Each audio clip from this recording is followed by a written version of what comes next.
We continue to follow a deadly shooting outside a casino south of Phoenix. The accused shooter is behind bars, and tonight Irene Snyder spoke with the victim's family. Irene joins us live tonight with that story.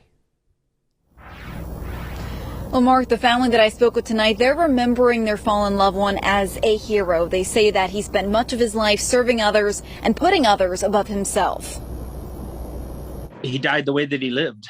He did, like Superman. It's what he did. Blue Open is mourning the loss of his brother, Phillip Bachelder, who he says gave his life to save another's. That's the way he lived his life. If you needed help, Phil was there. Court documents say Jonathan Lorenz shot Phil on April 15th in the parking garage of Wild Horse Pass Casino.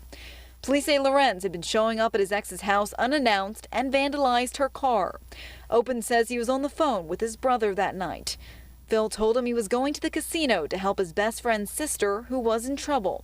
Investigators say Lorenz tracked the woman using GPS and had been lying in wait in the bed of a pickup truck.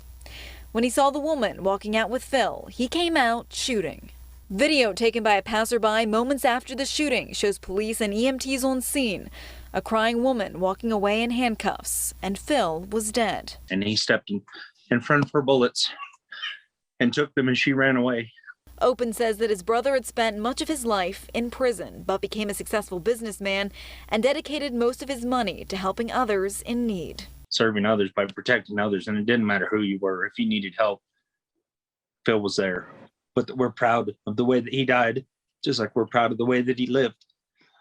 He was a great man. And Lorenz is now facing charges of murder, first-degree murder, and assault. Reporting live tonight in South Phoenix, I'm Irene Snyder for Fox 10 News.